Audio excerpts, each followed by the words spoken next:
It's my first time trying to use the pallet forks to move this wood stove out of here, so we're either going to witness success or witness disaster.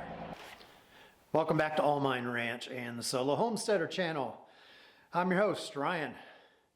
I guess every now and again, maybe every 5 or 6 videos, I should do a quick intro to say, I'm a 54-year-old guy living alone in the Arizona desert at the Arizona-Mexico border, building a completely off-grid homestead by myself, which is why the channel is called Solo Homesteader Channel, and the property is called All Mine Ranch. So it's Saturday morning, it's cold and blustery. We had winter come back a little bit. We actually got the first measurable rain yesterday for the first time since like October. So like 5 months, 0 rain. There wasn't much, 0.04, so 1/25 of an inch. Wasn't very much, but it was just enough to like dampen the road, to let the plants get a little bit of a drink, which they badly need, but not really enough to put any water into my water catchment cisterns, but we'll take it. And we might get a little more on Tuesday. But the storm moved off, headed towards the East Coast. It's just cold now. In fact, we have a little dusting of snow on the mountains, mountaintops there, the Huachuca Mountains over Sierra Vista. That looks pretty. But it left behind some breeze and some cold air. It got down to 34 last night, and it's only about 44 right now and windy outside. So as you know, I like to work on what I'm in the mood to work on, not what I feel like I should work on or must work on, but the weather has to cooperate. So I'm actually in the mood to go work on the framing of my tractor port. In fact, I just edited and uploaded 2 videos this morning that is me getting started digging the footers and setting some posts for a tractor port, which will hold a tractor and an ATV and just be general storage and have solar panels on the roof. So that will be its own little series of videos. So every time I work on that, I'm just going to call it like tractor port, you know, part 1, part 2, etc. I'd like to work on that, but it's still a little blustery and cold, and I know I'll just get frustrated. I get frustrated when the wind is knocking me around a little bit, especially when it's only mid-40s. The wind chill takes it down into the, low 30s. So I'm in the main house. I've got a kitchen window. Sort of, this white window, that way. That's roughly where it's gonna mount. What I've been trying to do is put the windows, choose specifically which windows are going to go where, mount them at the height that is appropriate, so I can stand here and say, yeah, if this is my kitchen sink area and the window's right here, how's the view? Do I want it, pardon me, do I want it a couple inches up, down, side to side? Just fine tuning the placement of windows. So that's going to be the kitchen window, and you notice it's white framed. And over here, there's my bedroom window, and notice it's black framed. I don't love that they're mismatched, especially if we spin around to the other side of the wall, the west wall. And you can see I'm experimenting with window placement for almond colored windows. So there was a point in time about a year ago before I had all these windows where I said, you know what? I'm tired of having mismatched windows like in my tiny house, which has 19 windows, none of which match. I want all matching windows, and I want them to be high quality windows. But my stinginess, my miserliness got the better of me. Man, windows are expensive. I was not in the mood to drop 5 or 6 grand on a complete set of all matching windows, because that's what it would cost. So I bought never installed used windows from like boneyards. All these almond ones are nice mill guard windows, and I have 4 of them along these 2 walls. So we got a narrow one here, which will be right inside the entrance. We have this same height, but wider one, 2 of them in fact, one here and one here, that cover basically this whole west wall down towards my office. And then one final one, over, whoops, a narrow almond one that's going to be right there, which is facing south next to the glass doors. The glass doors and those windows up above, if you can see, already have an amazing view How's the lighting? Crappy? Yep, crappy. Already has an amazing view, which you can't see because it's blocked by this wood rack. So I don't need massive windows on that wall. And in fact, since my desk is going to be in this corner, I don't want there to be a crazy amount of windows there because I don't want to be constantly blinded by the light.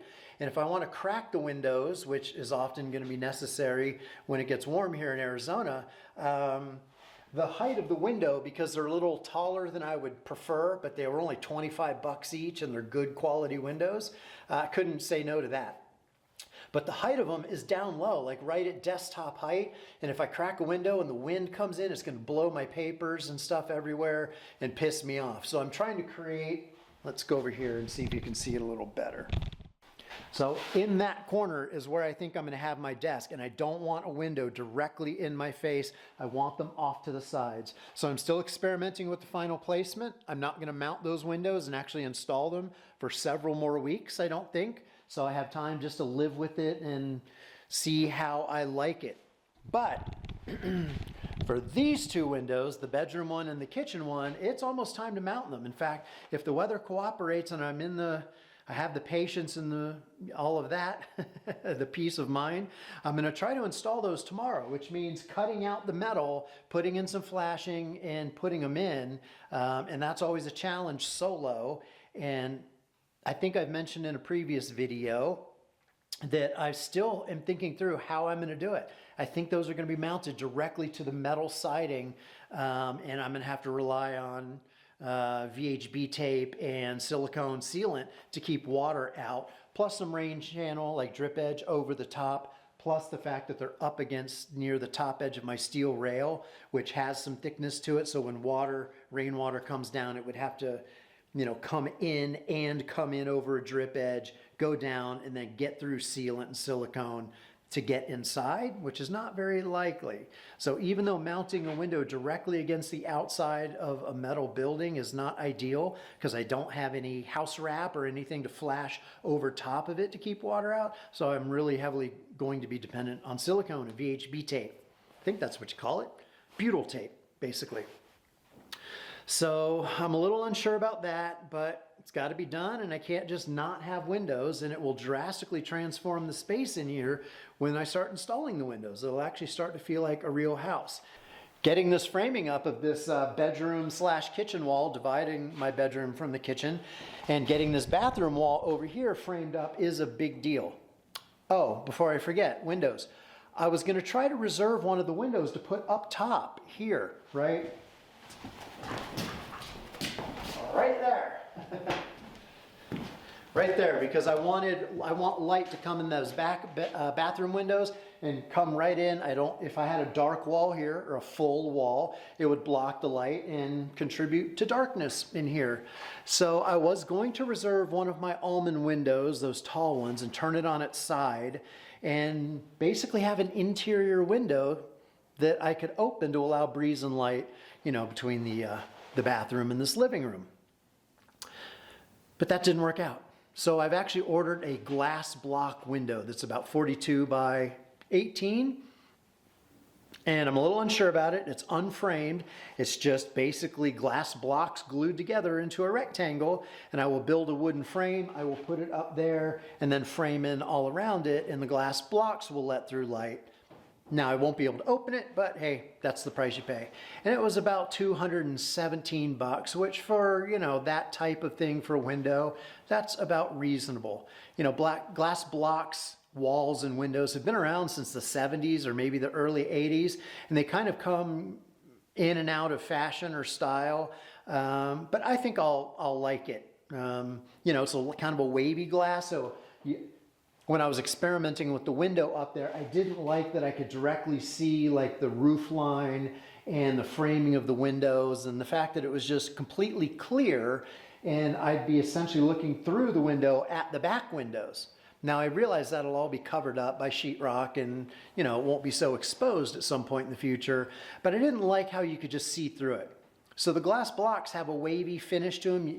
They're not completely transparent and it distorts everything. So it'll basically allow indirect light without making me actually look into the bathroom. Kind of still create that sense of privacy. One last little detail I would like to share, a challenge. They say as YouTubers, we're supposed to share our challenges and how we overcome them, right? Well, one of the challenges in framing this kitchen area is you can see that black pipe right there coming out of the ground. That is going to be the drain line out to the septic system for half of the sink, one side of the sink, the garbage disposal side. The other side of the sink will go right out to the land, the non-garbage disposal side. But so that's a drain pipe, and it's also going to be an air vent, a vent stack that theoretically would go straight up through the roof so that any fumes from being connected to my septic system will vent up out the roof instead of coming up the sink, which is a problem right now in my tiny house because when I plumbed the drain line out to the land, I did not do any venting, and when the wind comes in, it hits the drain pipe and pushes stinky air up into my tiny house when the wind is right. So I don't want that to happen in here. But because there's a window there, I cannot just go straight up with that vent pipe. So I've had to think through what I'm going to do with it and how it's going to vent. So I think what it's going to have to do, in addition to doglegging backwards a few inches towards this wall, let me come a little closer, since it's all out of focus with this particular lens. Not only is it going to have to elbow backwards a couple inches, but it's also going to have to dogleg at about a 45 and come right up to about where this clamp is through this stud and then vent, well, take that back, through the stud into here, into this bay where there's this steel channel thing, and go up, penetrate the steel roof within a roof, ceiling within a ceiling we talked about earlier, and then go up to the real roof. So just staring at that and figuring out the routing of that vent stack, it can't do hard 90s or anything like that. At most it can do a 45 because you generally want to maintain the vertical orientation, since the idea is that fumes and air, have to flow upwards to escape. And if you try to make it go sideways, it doesn't work very well. I don't even know if a 45 is allowed. In a perfect world, it would be a purely vertical vent, like I'm going to have in my bathroom. That will be straight shot up to the ceiling. But in this area, since I'm inside a steel container and there's a window, there's just no way to do that. I've got to route it around that window. So that's another challenge I had to keep in mind when figuring out the placement of the window. I also had to incorporate the fact that this metal joins up right here where there's a double stud. That's where you've got metal panels for the metal siding hooking in and locking in with each other like that. And I'm going to have to take out these two studs probably today and just thinking through where exactly the edges of the windows are and how it aligns with these corrugations, because I don't want the window to start directly on a corrugation. I want it to be on the flat part of the field. So I had to make some, 1/2 to 3/4 of an inch adjustment side to side to get the window to break in exactly the spot that I wanted it to be, so that I felt like I had the best mounting situation. All right, lots of complexities in all of this, obviously. One other thing I want to share with you that I worked on yesterday was frustrating. Let's go up this ladder into my attic. All right, so the previous owners left a big gap. See how I've got the metal goes from here up to where those 2x4 sections are? Well, I just added in those 2x4s. If I turn around to the other side, I had to do the same thing in that attic, and I got about halfway down the side, but the roof starts getting really low and there's barely enough room to get my shoulders in there to get some wood framing up. But I did come in yesterday, I did this wood framing, and then that would allow me to go to the outside of the wall and put some screws through the metal into those 2x4s, because right now they're just kind of floating at the top edge, and there was a pretty sizable gap up to an inch, like a bird could just literally fly right into the house, because basically the metal siding never really fully met the roof line. So those little 2x4 sections up there now complete the framing necessary. So I'm halfway done on each of the two sides. All right, so I'm up on showing you what I'm talking about here. The wood framing ends where it's dark over there, and as soon as you start seeing the light coming through that crack, that's the gap that I need to take up all the way down the line here, all the way to this back corner and all the way around that north wall. And as you can see, my height in here is about 12 inches, and when it gets down to that far end, it's only about 9 inches. So I have absolutely no idea how I'm going to get back in there. Like, there's literally just enough room to shimmy in on my chest if I'm laying flat, but no way to actually move my arms around and really work in there in that end. I may have to just do all the framing from the outside, like with trim type work. I don't know. I'm not looking forward to it, but you can see it's very claustrophobic back in here, and how I'm going to close up all those gaps all the way around. I really wish the previous owners had done that before they put the roof on, because they had plenty of room to stand up in there and deal with all that. So I won't question their logic. They did what they had to do for reasons I'm sure that were good to them at the time. But if there's one regret I have about unfinished work on this house, it's the fact that they did not finish off closing in the attic, and there's just big gaps for critters and wind to come howling through the attic. So it is what it is, though. So shimmying into a filthy, tight space like that where I can't even really move around, that's the kind of work that pisses me the F off. Like, I hate it with a passion.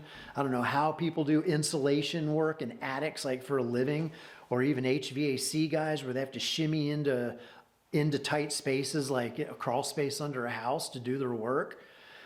Or again, attics. Don't know how they do it. I lose my mind literally when I have to do that kind of work. Like, I have a tolerance for it, and after about 10 minutes of it, I'm literally seeing red, infuriated, and hating life, and I'm ready to just start breaking, damaging things when things don't go my way. It's just pure frustration. So I got a half done, but I got the rest, the more difficult half left to do. So that's on my to-do list. Not looking forward to that at all. And I'm not sure what my method is, but that's also going through my head these days. So I wanted to share that with you.